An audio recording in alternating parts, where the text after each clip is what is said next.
உங்க வீட்டுல அக்கா தங்கச்சிங்க வந்து நீங்க போய் பாக்குறீங்க, மேல கை வச்சா கட்டி பிடிச்சா நீங்க தப்பா நினைப்பியா? அதே போலதானே அவரு நாங்க நினைக்கிறோம். எங்க வீட்டு பிள்ளையதான் நாங்க நினைக்கிறோம்.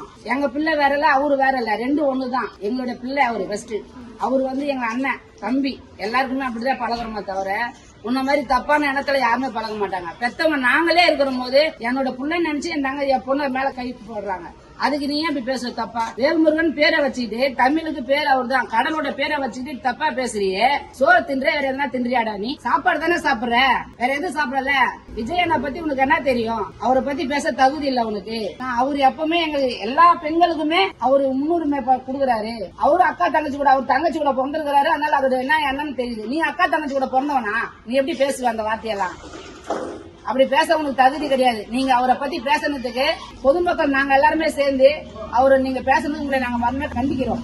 நீங்க அவர்கிட்ட மன்னிப்பு கேட்டே ஆகணும். அப்படி கேட்கலன்னா தமிழ்நாட்டு மக்களுங்க எல்லாருமே, பெண்கள் எல்லாருமே போராட்டம் நடத்துவோம். உங்க வீட்டு பொம்பளைங்களை யாருனாச்சும் அக்கா தங்கச்சிங்க வந்து உன் அம்மா வந்து உன்னை மேல ஐயோ மவனேன்னு கட்டிப்பிடிக்கிற போது அப்ப நீ தப்பா நினைப்பியா? அவர் சின்ன எங்களுக்கு வந்து புள்ளையா நினைக்கிறோம், அம்மாவா நினைக்கிறோம், அப்பாவா நினைக்கிறோம், அண்ணன் தம்பியா நினைக்கிறாங்க. எல்லாருமே அப்படிதான் நாங்க நினைக்கிறோமே தவிர உன்ன மாதிரி தப்பான எண்ணத்தை நாங்க பார்க்கவும் மாட்டோம், தப்பான எண்ணத்துல இருக்கவும் மாட்டோம். அவரு அப்படி நினைச்சதே கிடையாது யாரையுமே. பெண்களை பொறுத்த வரைக்கும் அவங்க அம்மா இருக்கிறாங்க கூட அவங்கள மாதிரி நினைப்பாங்க. அக்கா தங்கச்சின்னா எங்களை அக்கா தங்கச்சி தான் நினைப்பாரு. உனக்குன்னு பொண்ணு இருக்குல்ல, அப்ப போய் அவங்க அண்ணன் கட்டிப்பிடிக்கும் போது ஏமா கட்டிப்பிடிக்கிறேன்னு கேளு. போய் ஏமா அண்ணன் மேல கை வச்சு பேசுற அப்படின்னு கேளு. எதுவுமே தெரியாத நீ எல்லாம் என்ன கட்சியில இருக்கிற கட்சியில சொல்லு பாக்கலாம். அவர் செஞ்சது கால் தூசி நீ செஞ்சிருப்பியாடா? எதுவுமே செஞ்சது இல்ல. ஆனா பேசுறது மட்டும் பேசுறீங்க. நல்லா பெண்களை ஃபர்ஸ்ட் பின்னாடி வந்தா என்ன வன்முறை எவ்வளவு கஷ்டப்படுறான்னு அதை மாதிரி தெரிஞ்சுக்கிட்டு பேசுங்க. எதுவுமே ஒரு கட்சியில ஒரு பதவியில இருந்துகிட்டு அவரை பத்தி பேச உங்களுக்கு யோகிக்கே கிடையாது. அவரு இந்த கட்சி மூலியமா எதுவுமே செய்ய கிடையாது. அவரு சொந்த பணத்திலயும் அவரோட இதுலயும் நம்ம மக்களுக்கு நல்லா இருக்கட்டும், நம்ம அக்கா தங்கச்சிங்க, நம்ம அம்மா மாருங்க, நம்ம எல்லாருமே பசங்க படிக்கிட்டு கொண்டுட்டு எல்லாமே நல்லா இருக்குன்னு பாக்குறாங்க தவிர அவர் நினைக்கிறார தவிர அதை விட்டுட்டு நீங்க வந்து அக்கா தங்கச்சி மேல வந்து உள்ளட்டும் அப்படின்னு அவர் எதுவுமே நினைச்சது கிடையாது. உன்ன மாதிரி தப்பா நினைச்சது நாட்டுல வாழ்ற தகுதியே உனக்கு கிடையாது. நீ எப்படி அந்த வார்த்தையை பேசுவ? தகுதி இல்லாதவங்க எப்படி பேசுறான் அந்த பேச்சு சொல்லு பாக்கலாம். தகுதினா என்னன்னு தெரியுமா? அக்கா தங்கச்சினா என்னன்னு தெரியுமா? அப்ப நீ அக்கா தங்கச்சியோட பிறகுலையாடா? பிறந்தா அப்படி கேட்டிருக்க மாட்டல. நீ பிறகாதனாலதான் அப்படி கேக்குற. பெண்களை கொண்டு போய் அம்மாவே கொண்டு போய் விடுறாங்கன்னா எப்படி போய் பேசுவாங்க? எங்க வீட்டு பசங்க எங்க வீட்டு பிள்ளையாட நாங்க நினைக்கிறோமே தவிர உன்ன மாதிரி எல்லாரும் தப்பா நினைக்க மாட்டாங்க. எங்க வீட்டிலேயே எங்க ஹஸ்பண்ட் இருக்கிறாங்க, எங்க அண்ணன் தம்பி இருக்கிறாங்க, எல்லாருமே கூட பிறந்தவங்க இருக்கிறாங்க. நாங்க அது போலதான் நினைக்கிறோம். எங்க விஜயண்ணாவை பொறுத்த வரைக்கும் அவரு எங்களுக்கு அண்ணன், நாங்க அவங்களுக்கு தங்கச்சி. அந்த இதுலதான் நாங்க அவர்கிட்ட பழகிறோமா தவிர உன்ன மாதிரி பாக்குறவங்க எல்லாம் போய் கட்டி பிடிக்கிறது நாங்க பொம்பளைன்னு அவ்வளவு இதை சீப்பா போயிடல. எங்களுக்கு அவரே எங்க அண்ணன் தளபதி, எங்களோட உயிர் அவரு. அவங்களுக்கோசம் நாங்க என்ன வேணா பண்ணுவோம். எங்களை யாரையும் ஒண்ணும் பண்ண முடியாது. எங்களை பொம்பளைங்களை பத்தி பேச உனக்கு தகுதி இல்ல. நீ அவரை நீ மன்னிப்பு கேட்டே ஆகணும். அவர்கிட்ட நீ மன்னிப்பு கேட்கற வரைக்கும் நாங்க விட மாட்டோம். போராட்டம் பண்ணுவோம். மக்களுக்கு போராட்டம் பண்ணுவோம். நீ மன்னிப்பு கேட்டே ஆகணும். யாரா நீ எங்க அண்ணனை பத்தி பேசுறதுக்கு? எங்க அண்ணன் தளபதி நல்லது செய்யணும், இந்த நாட்டுக்கு நல்லது செய்யணும், மகளிருக்கு நல்லது செய்யணும், குழந்தைங்களுக்கு நல்லது செய்யணும், படிப்பு வந்து முன்னேற்றம் வரணும்னு பசங்களுக்கு யூக்கமா பேசுறாரு. கல்வி என்றால் என்னவென்று தெரியுமா? இல்லை, ஒரு வெற்றிக்கு பின்னால் நீங்கள் ஒரு நாளாவது நின்றிருக்கீர்களா? தரம் தாழ்த்தி பேசுவதுதான் திமுக அமைச்சர்களுக்கு புதிதல்லையே. இதை நாங்கள் ஒருபோதும் அனுமதிக்க மாட்டோம். இதை நாங்கள் வேடிக்கை பார்க்கவும் மாட்டோம். உங்களை வன்மையாக கண்டிக்கிறோம். வேல்முருகன், எங்க அண்ணன் தளபதியை பத்தி பேசுறதுக்கு நீ யாரா? படிப்பு கோசம் ஹெல்ப் பண்ணா அது உங்களுக்கு குத்தமாடா? எவன்டா பண்றீங்க படிப்பு கோசம்? அங்க அதை கட்டலாமா, இங்க இதை கட்டலாமா, அங்க அதை திறக்கலாமா தான்டா போறீங்க.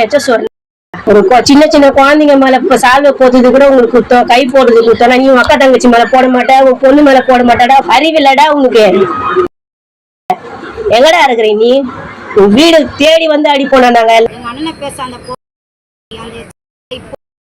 எங்க அண்ணனை பேச துளியில கூட தகுதி இல்லாத எங்க அண்ணன் வந்து எல்லா பெண்களையும் வந்து சிங்க பெண்ணா பாக்குறவரு.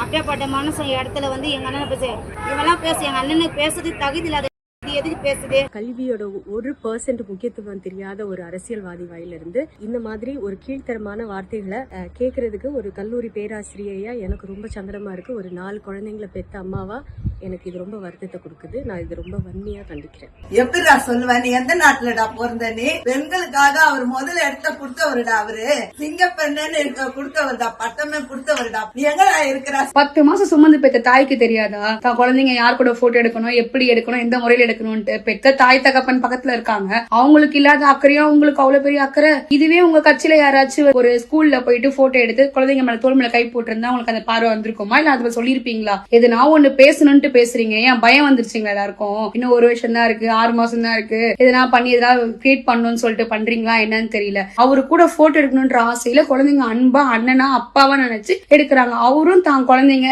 என் பசங்க என் தங்கச்சிங்கன்னு தான் நினைக்கிறாரு. எங்க எல்லாருக்குமே விஜய் அண்ணானா பிடிக்கும். மோஸ்ட்லி பெண்கள் எல்லாருக்குமே தளபதி மேல அவ்வளவு ஒரு மரியாதை. எங்களுக்கு பாதுகாப்புக்காக தான் தளபதி வர வைக்கணும்னு நாங்க ஆசைப்படுறோம். அப்படி இருக்கிற பாதுகாப்பு தலைவரையே நீங்க தப்பா பேசுறீங்க. இது ஒண்ணு கட்சி மீட்டிங்கோ இல்ல மாநாடோ இல்ல வேல்முருகன் சார், இது ஒரு காமன் மீட்டிங். குழந்தைகளுக்கு அன்பளிப்பாக பரிசு தர ஒரு காமன் மீட்டிங். இந்த காமன் மீட்டிங்ல எல்லாம் கட்சி சார்ந்த மக்களும் வந்திருந்தாங்க, எல்லா பேரண்ட்ஸும் வந்திருந்தாங்க. நீங்க சொன்ன அந்த வார்த்தை தளபதியை மட்டும் விமர்சனம் பண்ற மாதிரி இல்ல, விஜய் அண்ணா தவிர்த்து ஒட்டுமொத்த பேரண்ட்ஸும் பாதிக்கப்படுறாங்க. நீங்க பேசின வார்த்தையில தமிழ்நாடுல இருக்க எல்லா மக்களுக்கும் அது பாதிக்கப்பட்டிருக்காங்க. சரிங்களா? அப்ப உங்க கட்சியில நிர்வாகிகள் மகளிர் அணிலா இருப்பாங்க பாத்தீங்க, அவங்க அப்படி தப்பா தான் பாப்பீங்களா? உங்க கட்சியில எல்லாரும் தங்கச்சியாவோ அக்காவை பார்க்க முடியாது, எல்லாரும் தப்பான பார்வையில தான் பாப்பீங்க கட்சி குழந்தைங்க எல்லாம். சொல்லுங்க, நீங்க பேசின வார்த்தை உங்களோட கட்சியை அழிவுபடுத்துற மாதிரி நீங்க பேசிருக்கீங்க. இதனால நீங்க கண்டிப்பா பதில் சொல்லிதான் ஆகணும். எங்க அண்ணன் எங்களுக்கு அண்ணனாவோ எங்க அம்மாக்கு அவர் பிள்ளையாவோ என் தம்பிங்களுக்கு சகோதரனாவோ தெரியுறாரு. நீ எப்படி எங்களை சொல்லுவ? எங்க சகோதரங்களே எங்களை எதுவுமே சொல்றது இல்ல, நீ எப்படி எங்க அண்ணனை நீ சொல்லுவே? நீ உன்னுடைய சம்பாத்தில நீ ஒண்ணும் குடுக்கல, நீ ஒண்ணு அவர் சம்பாத்தில அவர் உழைப்பினால எங்களுக்கு தராரு, அதை நாங்க வாங்குறோம். உனக்கு என்ன தோணுது? உனக்கு மைக்கு கச்சா எது வேணாலும் பேசுவ, எது வேணாலும் கொள்ளுவ, இதுல உனக்கு உரிமையே கிடையாது. எங்க அண்ணனை பத்தி பேச உனக்கு தகுதியே கிடையாது. என்ன கொண்டு நீ பேசுவ? நீ மன்னிப்பு கேட்டுதான் ஆகணும். இந்த வேல்முருகன் என்ன வந்துச்சு? அண்ணன் கொடுத்ததா காசு? ஒரு கட்சி தலைவரா மரல மரியாதையா பேச கத்துக்க. மேடை போட்டு பேசிய அந்த இடத்துல நான் இருந்திருந்தேன்னா நானு பிறப்பாதானே நினைச்சு எல்லாரையும் வர சொல்றாங்க.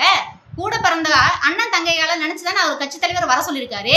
உனக்கு என்ன அறிவு கட்டான்? வேல்முருகன் அறிவு கட்டான்.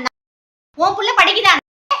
உன் புள்ள படிச்சிருந்தாலும் ஜாதி மதம் எதையும் பார்க்காம தான் வர வச்சு குழந்தைங்களை அழைத்து செல்ல பிள்ளைங்களை எல்லாரையும் ஒரு கட்சியோட தலைவர் தாவேகாவின் தலைவர் திரு விஜய் அவர்கள் எல்லாரையும் கூப்பிட்டு சூப்பரா கௌரவப்படுத்தி அனுப்பிச்சாங்க.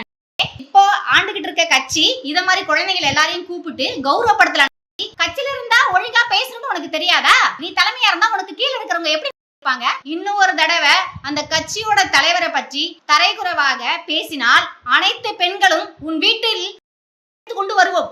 ஏன் ஒரு அப்பன் ஸ்தானத்துல இருக்காரு, அவரு கிட்டத்தட்ட 51 வயசு ஆக போகுது. ஒரு அப்பன் ஸ்தானத்துல தோள் மேல கையை போடுறது உனக்கு என்ன வந்துற போது? பெத்தவங்களே அதை பத்தி ஒன்னும் சொல்லல. அப்பன் மாதிரிதான் அவரும், புரியுதா? ஒரு தகப்பன் ஸ்தானத்துல இருந்து தான் அவர் எல்லாமே செஞ்சிருக்காரு. உனக்கு என்ன? அதுல இப்பவே இப்படி நடந்துட்டு இருக்கு. இனி கொஞ்ச நாள் இந்த ஆட்சி வந்து எப்படி நடக்கும்? ஏற்கனவே ஆட்சி ஒழுங்கா நடக்கல. இவரெல்லாம் ஒதுக்கி விட்டுருங்க. தமிழக மக்கள் உங்களை எல்லாத்தையும் ஒதுக்கி விட்டுருவாங்க. உங்க ஆட்சியை பத்தி கேள்வி கேட்டா மட்டும் ஏன் சார் உங்களுக்கு இவ்வளவு கோவம் வருது? நீங்க ஒழுங்கா ஆட்சி நடத்திருந்தீங்கன்னா பெண்கள் பாதுகாப்பு ஒழுங்கா இருந்திருக்கும், சட்டம் ஒழுங்கு சரியா இருந்திருக்கும். பச்சை பிள்ளைங்க, படிக்கிற பிள்ளைங்க, சின்ன பொண்ணுங்க, வீட்டுல இருக்கிற பொண்ணுங்க, வேலைக்கு போற பொண்ணுங்கன்னு இவங்க எல்லாருக்கும் நடக்கிற கொடுமைகளை சொல்ல முடியல சார். இதுல வேற உங்களை அப்பான்னு வேற கூப்பிடுறாங்கன்னு சொல்றீங்க.